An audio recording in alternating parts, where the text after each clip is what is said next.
Dear students, आज हम subject code MA 301 में practical overhauling of suspension system या repairing and maintenance of suspension system के बारे में डिस्कस करते हैं। फर्स्ट ऑफ ऑल हम ये जानते हैं कि what is the meaning of overhauling.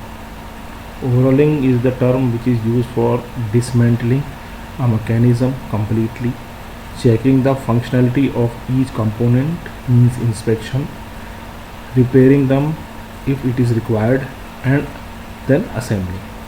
किसी भी मैकेनिज्म या किसी भी सिस्टम जिसकी आपको ओवरऑलिंग करनी है, पहले उसको डिसेंबल कर दीजिए, कंपोनेंट्स और पार्ट्स और सिस्टम्स को अलग कर दीजिए, प्रिकॉशनली सारी प्रिकॉशंस लेते हुए खोलिए और उस प्रोसेस को ध्यान रखिए कि किस तरीके से आपने खोला है, ताकि जब आप रीअसेंबल करेंगे तो आपको पता रहे कि किस तरह से उसको असेंबल करना है। चाहे तो इसे आप नोट भी कर सकते हैं। देन उसके बाद आप ईच कंपोनेंट और ई सिस्टम की फंक्शन को वर्क करने को चेक कीजिए, फिज़िकल अपीयरेंस चेक कीजिए, कहीं ब्रेकेज नहीं हो उसको चेक कीजिए, थोड़ा उसका इंस्पेक्शन कीजिए।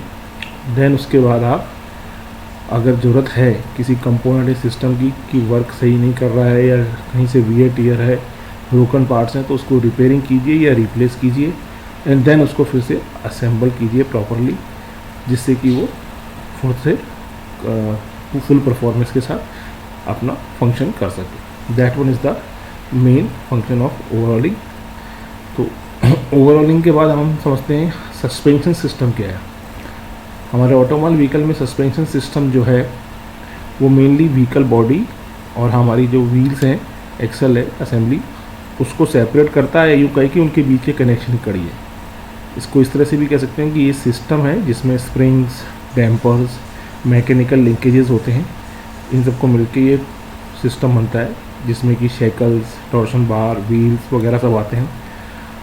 मेन फंक्शन जो है इसका सस्पेंशन सिस्टम का वो ये है कि जब व्हीकल आपका रोड पे चल रहा हो या ब्रेक लगाए जा रहे हैं तो उसमें सेफ्टी बनी रहे और पैसेंजर्स या जो भी ऑक्यूपेंट्स हैं उस व्हीकल में, वो रोड की जो भी इरेगुलेटर्स हैं या रोड सरफेस सही नहीं है उसकी वजह से जो भी शॉक्स आ रहे हैं या वाइब्रेशन आ रहे हैं उसको ऊपर व्हीकल फ्रेम तक ट्रांसफ़र ना होने दें। The system is usually done to works controlling the vehicles handling and braking for safety purpose and keeping the passengers या occupants comfortable from shocks and vibrations due to various irregularities of road surfaces. क्योंकि road आपको सब जगह एक समान या plane नहीं मिलेगा, तब ये सस्पेंशन सिस्टम बनाया जाता है। ये एक जनरल फिगर है, जनरल स्कीमेटिक व्यू है, एक असेंबली डायग्राम है एक सिंपल सस्पेंशन सिस्टम का, जिसमें आप देख रहे हैं कि ये व्हील्स हैं, ये आपका स्टब एक्सेल्स है हब के साथ, ठीक है, ये आपकी अपर एंड लोअर आर्म्स हैं, ये बीच में आपका जो है शॉक एब्जॉर्बर जिसको आप डैम्पर्स भी बोलते हैं, ये स्प्रिंग्स हैं, कोयल असेंबली को इसको आप स्ट्रट भी बोलते हैं, ये आपकी स्टेबलाइजर रोड या स्वे बार है, बुशिंग्स हैं, बॉल जॉइंट्स हैं और दोनों पहियों पे ये अलग अलग हैं, कई जगह ये कॉमन भी होते हैं, वो आगे हम पढ़ेंगे। ये एक असेंबली है जिसकी वजह से जो व्हील है या व्हीकल है वो स्मूथ रन करता है और शॉक एब्जॉर्बर्स ऊपर आ जाते हैं और यहाँ पर ये आप ऊपर व्हीकल फ्रेम के साथ कनेक्ट करते हैं। मेन कंपोनेंट्स को एनलिस्ट कर लेते हैं, जैसे नकल और अपराइट, स्प्रिंग्स, आइदर कॉइल और लीफ, जिस तरह का भी उसका यूज़ है, जिस तरह की भी उसकी क्लासिफिकेशन है, मैन्युफैक्चरिंग है, डैम्पिंग डिवाइसेस जैसे शॉक एब्जॉर्बर्स, स्ट्रट जिसको कि असेंबली भी बोलते हैं आप, इनकी एंटी स्वे बार्स या स्टेबलाइजर रोड्स जो कि उसकी स्टीयरिंग ज्योमेट्री का भी पार्ट्स होती है, जो कि उसको सीधा चलने में या टर्निंग के समय यूज़ की जाती है, बाल जॉइंट्स जो कि मूवमेंट्स को प्रोवाइड करता है, जब रिलेटिव मोशन होता है, रिलेटिव मूवमेंट्स होता है पार्ट्स का, तो वहाँ बाल जॉइंट्स रखे होते हैं, स्पिंडल, कंट्रोल आर्म्स जिसके ऊपर ये सारी असेंबल की जाती है, बुशेस, ये कुछ पार्ट्स हैं सस्पेंशन सिस्टम के। What is the function of suspension system? Suspension system के मेन फंक्शंस क्या हैं? First of all support the weight, जो व्हीकल बॉडी और उसके ऑक्यूपेंट्स और जो भी हैं उन सबका वेट जो है सस्पेंशन सिस्टम के थ्रू व्हील को ट्रांसफ़र होता है, तो support the weight. Second is road के जो शॉक्स हैं या वाइब्रेशंस हैं उनको व्हीकल फ्रेम पे नहीं जाने देना, यानी वेट तो ऊपर से नीचे की तरफ ट्रांसफ़र हो रहा है और जो शॉक्स और वाइब्रेशंस हैं सरफेस इरेगुलेटर्स की वजह से उनको ऊपर नहीं जाने दे रहा है, क्योंकि ये बीच की कड़ी है व्हीकल और एक्सेल असेंबली और व्हीकल फ्रेम्स के बीच की, तो वो सेपरेट करता है, तो ये दोनों काम करता है।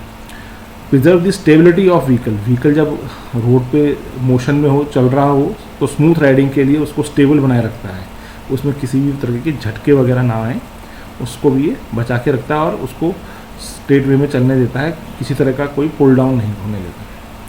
To provide good road holding while driving, cornering and braking, जब आप चला रहे हो गाड़ी को सीधा या मोड़ रहे हो या ब्रेक लगा रहे हो तो सड़क पर उसका होल्ड बना रहे व्हीकल का, ये फंक्शंस भी सस्पेंशन सिस्टम का ही है, उसमें भी ये हेल्पफुल है, मददगार है। और to maintain the proper steering geometry, steering की जो ज्योमेट्री है, वेरियस एंगल्स हैं जैसे camber, caster, toe in, toe out, ये स्टीयरिंग ज्योमेट्री के जो भी एंगल्स आपने सेट किए हैं मैन्युफैक्चरर द्वारा दिए गए हैं for the good running of vehicle, for good performance of vehicle, उसको मेंटेन करके रखना, उसमें भी सस्पेंशन सिस्टम हेल्पफुल होता है।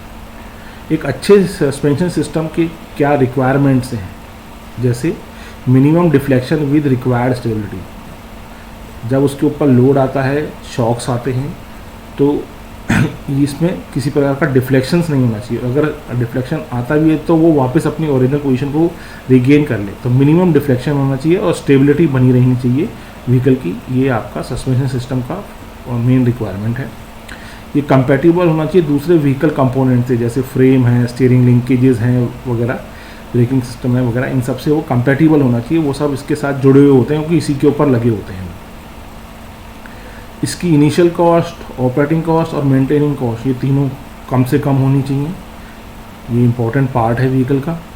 इसका अपना खुद का वेट मिनिमम होना चाहिए, कम से कम वेट में ये बेस्ट सर्विसेज दे, और मिनिमम टायर वियर, इसकी वजह से टायर वियर भी कम से कम होना चाहिए, अदरवाइज टायर आपको बार बार रिप्लेस करने पड़ेंगे, तो मिनिमम टायर वियर होना चाहिए।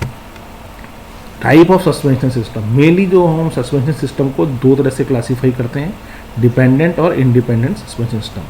डिपेंडेंट सिस्टम को रिजिड एक्सल सस्पेंशन सिस्टम भी बोलते हैं, और independent suspension system, dependent system मतलब दोनों व्हील के लिए कॉमन हो गया सस्पेंशन सिस्टम, और इंडिपेंडेंट हर व्हील के लिए अलग अलग सस्पेंशन सिस्टम होगा। उसका फ़र्क ये होता है इसमें कि डिपेंडेंट सस्पेंशन सिस्टम में अगर एक पहिए के ऊपर बम्प आता है, दूसरा फ्लैट सरफेस पे भी होता है, तो भी अफेक्टेड रहता है वो उसके ऊपर, जैसा कि फिगर में भी बताया गया है। जबकि इंडिपेंडेंट सस्पेंशन सिस्टम में ये है कि अगर एक व्हील बम्प पे हो या पुश किया जा रहा हो, तो दूसरे व्हील की रनिंग पे या दूसरे व्हील के ऊपर उसका कोई इफेक्ट नहीं पड़ता है। जो इंडिपेंडेंट सस्पेंशन सिस्टम होता है वो विशबोन टाइप और मैकफरसन स्टड टाइप होता है। ये फिगर के द्वारा है, पिछले हमने स्केच के द्वारा पढ़ाई किया था, और ये एक फिगर है जिसमें ये दिखाया गया है कि किस तरह से विशबोन टाइप और मैकफरसन स्टड का कंस्ट्रक्शंस होता है, क्या क्या पार्ट होते हैं, जैसे स्टीयरिंग निकल है, स्ट्रट है, frame, control arms, cradle, anti roll bar या एंटी स्वे बार जिसको बोलते हैं आप, ये है। उसमें दोनों विशबोन टाइप में हम दो विशबोन देख रहे हैं, अपर एंड लोअर, इसमें एक सिर्फ लोअर साइड में ही आपकी विशबोन टाइप है जो कि इसको सपोर्ट करती है। जो स्प्रिंग्स यूज़ की जाती हैं सस्पेंशन सिस्टम में, वो मेनली या तो कॉयल स्प्रिंग्स होती हैं या लैमिनेटेड या लीफ स्प्रिंग्स होती हैं। आजकल जो है मॉडर्न व्हीकल्स में कॉयल स्प्रिंग्स यूज़ की जाती हैं, जिसमें कि कॉयल स्प्रिंग जो है एक शॉक ऑब्जर्व के ही चारों तरफ होती है। पहले अलग अलग भी हुआ करती थी, लेकिन अब एक साथ उनको एक ही असेंबली बना के यूज़ किया जाता है। लीफ स्प्रिंग जो है आपकी वो कुछ कार्स में या हैवी व्हीकल्स में यूज़ की जाती हैं, जिसको कि आप फिगर्स के द्वारा देख रहे हैं।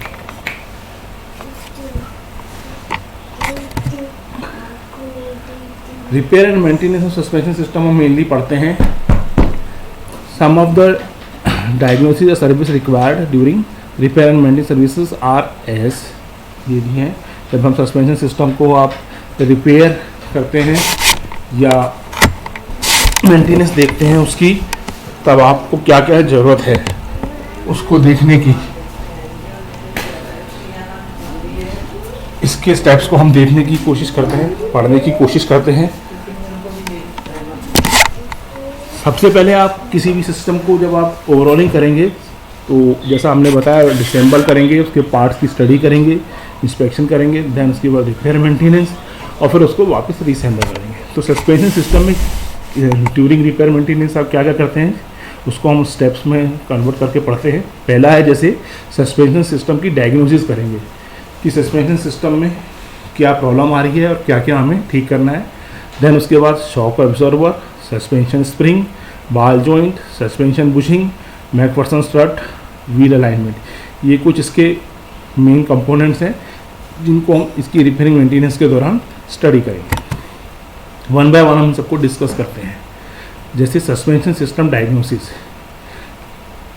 क्या सिम्टम्स हैं किसी सस्पेंशन सिस्टम में अगर कोई प्रॉब्लम है, जैसे एबनॉर्मल नॉइस आ रही हो, टायर अधिक वियर कर रहा हो, स्टीयरिंग एक तरफ खींच रहा हो, स्टीयरिंग व्हील की वजह से व्हील एक तरफ खींच रहा हो, स्टीयरिंग व्हील पुट कर रहा हो, आपकी जब आप ड्राइविंग कर रहे हैं तो स्टीयरिंग व्हील आपको ऐसे लगे कि एक साइड में खींच रहा है, और फ्रंट एंड जो इसका है वो व्हील कर रहा हो, शीमी कर रहा हो, वो ये कुछ सिम्टम्स हैं जिससे आपको ये लग सकता है कि हाँ सस्पेंशन सिस्टम में प्रॉब्लम है। इसके अलावा और क्या करना है आपको, जो कस्टमर आपके पास गाड़ी लाया है वो बताएगा आपको कि मेरे सस्पेंशन सिस्टम में क्या प्रॉब्लम हो रही है, मुझे क्या फील हो रहा है। आप उसका कारण जानने के लिए उसको देखेंगे, सस्पेंशन सिस्टम को इंस्पेक्ट करेंगे, उसके पार्ट्स को देखेंगे, और अगर ज़रूरत है तो रोड टेस्ट के द्वारा भी व्हीकल को चलाकर भी रोड के ऊपर आप जो कस्टमर है उसकी कंप्लेंट को चेक कर सकते हैं, वेरीफाई कर सकते हैं। तो सबसे पहले आपको डायग्नोस करना है सस्पेंशन सिस्टम में क्या प्रॉब्लम है, ताकि हम उसकी ओवरऑलिंग के दौरान उसको रेक्टिफाई किया जा सके, और एक जनरल उसकी क्लीनिंग असेंबली और वो तो करना ही है। फर्स्ट पार्ट हम जैसे लेते हैं शॉक एब्जॉर्बर की सर्विस। शॉक एब्जॉर्बर में क्या प्रॉब्लम आ सकती है, जैसे कि अगर शॉक एब्जॉर्बर वॉर्न आउट हो गया है तो व्हीकल जो है बहुत ही पुअरली चलेगा, झटके देगा आपको, उसकी राइड जो है बहुत पुअर हो जाएगी आपको। जब वो किसी बम्प पे या किसी खड्डे में या शॉक पे जाएगा तो वो जो उसका शॉक है वो पूरी तरह से आपका शॉक एब्जॉर्बर डैम्प नहीं करेगा, बल्कि हमारा व्हीकल ऑसिलेट करने लग जाएगा अप डाउन। अगर हमारा शॉक एब्जॉर्बर डैमेज हो चुका है या लूज हो चुका है तो वो एक नॉइज़ करेगा, जब वो किसी भी बम्प के ऊपर होगा तो वो स्ट्राइक करेगा व्हीकल के साथ, लूज पार्ट के साथ, और वो बॉडी के साथ उसको टकराने की उसमें नॉइज़ भी आएगी। शॉक एब्जॉर्बर की कंडीशंस हमें चेक करनी चाहिए, उसका विजुअल इंस्पेक्शन करनी चाहिए सबसे पहले तो, कि क्या उसके रबर बुशिंग वगैरह या ऑयल लीकेज वगैरह तो नहीं है।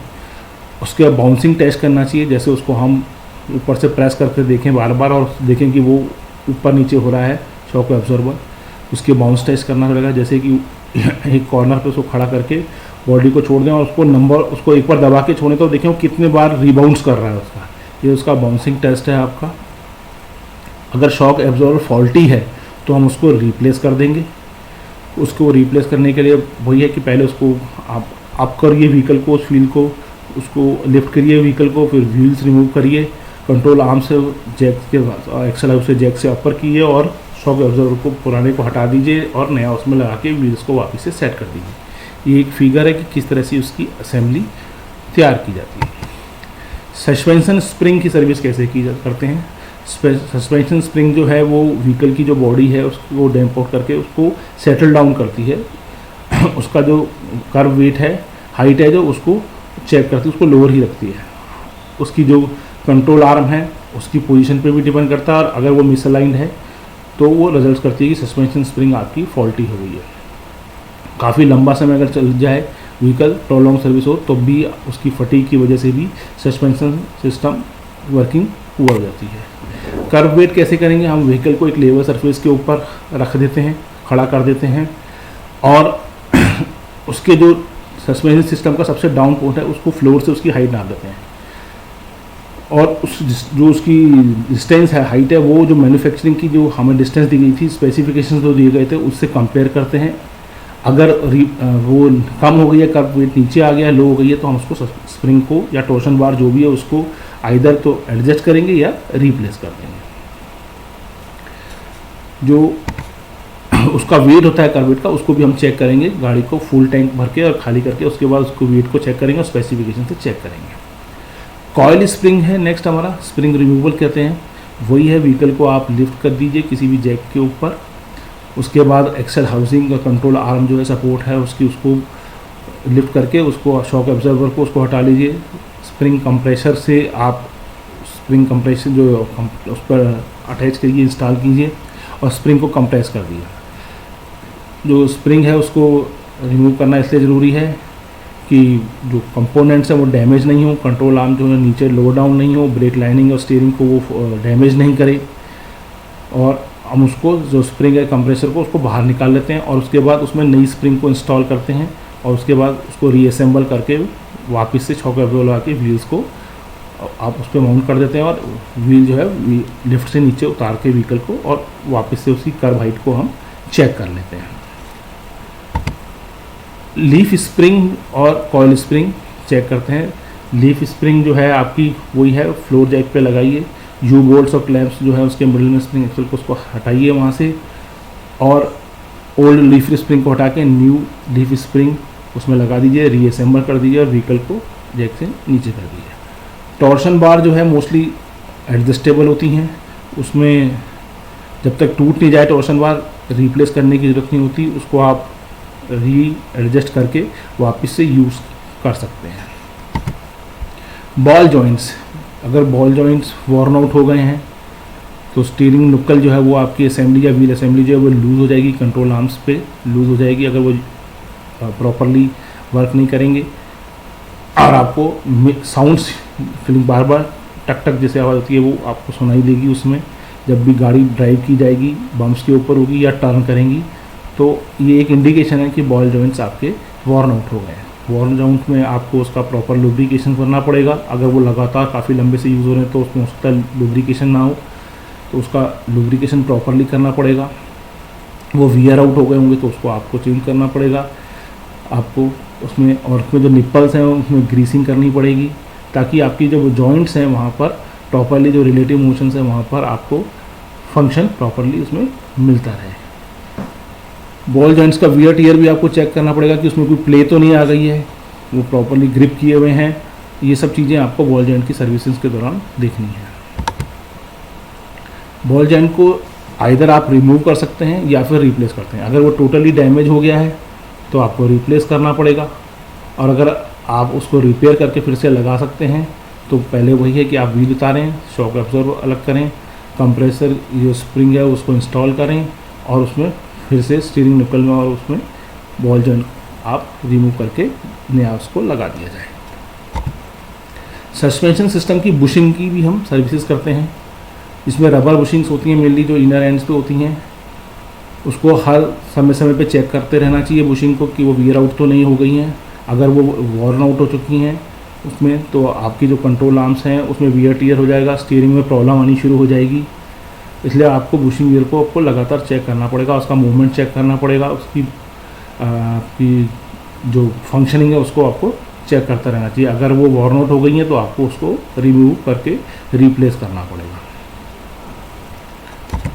ये कुछ फिगर्स हैं जिनके द्वारा ये बताया गया है कि बुश को कैसे रिमूव किया जाए, कहाँ पर होती हैं और किस तरह से उसको रिप्लेस किया जाए। जो बुशिंग उसमें कंट्रोल आर्म्स के ऊपर लगी गई हैं उनको आपको रिप्लेस करना है, रिमूव करना है, नई बुशेस को लगाना है, ग्रीसिंग करनी है और प्रॉपरली फिट करना है। मैकफर्सन स्टड की सर्विसेज, मैकफर्सन स्टड जो असेंबली होती है स्प्रिंग की, आपके डैम्पर्स की, उसको आपको यूज़ करना है। जो प्रॉब्लम्स आती हैं शॉक एब्जॉर्बर्स के साथ वही है कि उसकी जो सील्स है स्टड की वो लीक कर जाए, उसकी डैम्पिंग जो है जो वो रोकता है शॉक्स को वो रिड्यूस हो जाए, वो एफिशिएंसी डाउन हो जाए और व्हीकल की जो रनिंग है वो स्मूथ ना रहे। मैकफर्सन स्टड में जो स्टार्ट है वो एक सिंगल यूनिट की तरह होता है, अलाइनमेंट होती है पूरी असेंबली, उसको रिमूव करके उसको रिपेयर करके रीअसेंबल करके उसको वापस से लगा दिया जाए। ये इसका तरीका है इसको रिपेयर करने का। ये एक फिगर है जिसमें ये दिखाया गया है कि जो स्टड की असेंबली है वो किस तरह से है और आप उसको किस तरह से रिप्लेस कर सकते हैं, किस तरह से उसको पहले डिसेंबल किया, उसके बाद रिप्लेस किया वॉर्न आउट पार्ट्स को, उनको फिर से असेंबल किया और उसको अपनी प्रॉपर जगह पे फिर से फिट कर देना है। स्टड की जो इंस्टॉलेशन है आपकी उसमें लोअर एंड पे जो विशबोन आर्म होती है उसको सेट करने के बाद उसको अलाइनमेंट करना ज़रूरी है। अलाइनमेंट के बाद उसके फास्टनिंग कर दिया जाए, दूसरे पार्ट्स जो उसके साथ जुड़े हुए हैं उनको लगा दिया जाए और जो भी हम उसको फास्टनिंग कर रहे हैं, जो भी टाइट कर रहे हैं उनको एज़ पर स्पेसिफिकेशंस रखना है, लूज़ नहीं छोड़ना है, उसको प्रॉपर लिखना होगा। अगर लूज़ रहेगा पार्ट तब भी हमारी राइडिंग स्मूथ नहीं रहेगी। तो ये कुछ सिस्टम के पार्ट्स हैं जिसका हमने रिपेयर मेंटेनेंस का प्रोसीजर और स्टेप्स को डिस्कस किया। जब आपका पूरा सस्पेंशन सिस्टम ओवरऑल हो जाए, उसको आप वापस से लगा दें, तो उसके बाद आपको ball joints, control arms, stud rod, springs, जो असेंबलीज हैं क्योंकि सस्पेंशन पार्ट की, उसको सबको सर्विसिंग के बाद जब आपने असेंबल करके लगा दिया, तो व्हील अलाइनमेंट को भी चेक करना ज़रूरी है, उसको भी एडजस्ट करना ज़रूरी है। अदरवाइज़ टायर वियर आपका बढ़ जाएगा और गाड़ी की जो स्मूथ राइडिंग है वो नहीं होगी, उसकी हैंडलिंग में आपको प्रॉब्लम आएगी। तो इन दी एंड सस्पेंशन सिस्टम जब आप वापस से सेट कर देते हैं व्हीकल के ऊपर, तो आपका जो व्हील अलाइनमेंट है वो होना ज़रूरी है, उसको करना आपको वहाँ पर ज़रूरी, व्हील अलाइनमेंट होना ज़रूरी है। ये कुछ फिगर हैं जिसमें कि हॉइस्ट और ट्रॉली बताई हैं जिसके द्वारा आप सस्पेंशन सिस्टम को लिफ्ट अप कर सकते हैं। Sometimes of trolleys and 2 post hoist है जिस पर आपकी व्हीकल को अपलिफ्ट करके सस्पेंशन सिस्टम को चेक करते हैं, रिपेयरिंग करते हैं और सेट करते हैं। Thank you.